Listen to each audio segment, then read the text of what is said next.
ऐसन पलंगिया बनैहा बलमुआ, हिले न पावे अलंगिया हो राम। ऐसन पलंगिया बनैहा बलमुआ, हिले न पावे अलंगिया हो राम। हरियर बसवा के डोलिया बनैहा, हरियर बसवा के डोलिया बनैहा। सुंदर बिछैहा दसनिया हो राम, हरियर बसवा के डोलिया बनैहा।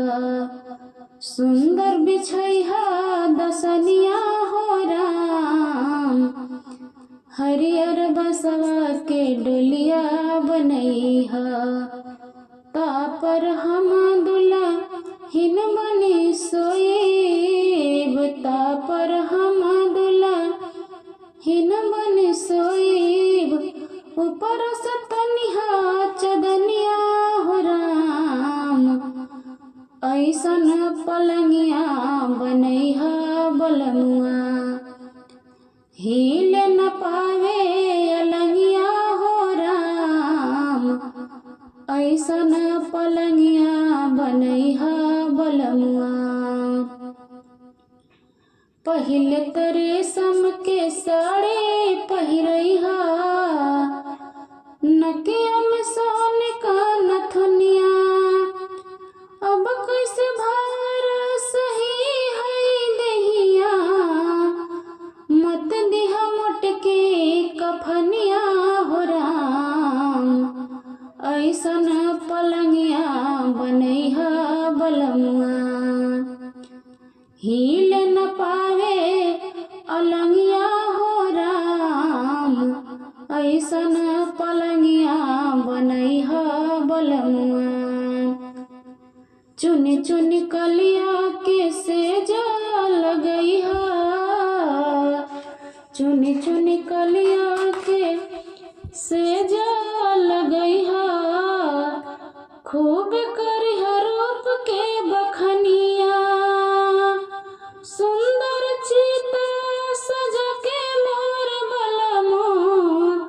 फूक दे बसु घर बदनिया हो राम, ऐसन पलंगिया बनैहा बलमुआ। हिले न पावे अलंगिया हो राम, ऐसन पलंगिया बनैहा बलमुआ। लाल लाल गाल ओठ राख होई जइहे, जर जइहे चांद से टिकुलिया। खाड़ा बलमा सब देखत रहबा, चली नहीं कहू अकेलिया हो राम। ऐसन पलंगिया बनैहा बलमुआ, हिले न पावे अलंगिया हो राम। ऐसन पलंगिया बनैहा बलमुआ।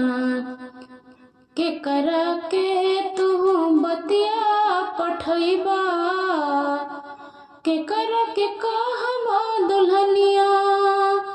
कौन पता तोहा के बतलाई, अजबे वो देश के चलनिया हो राम।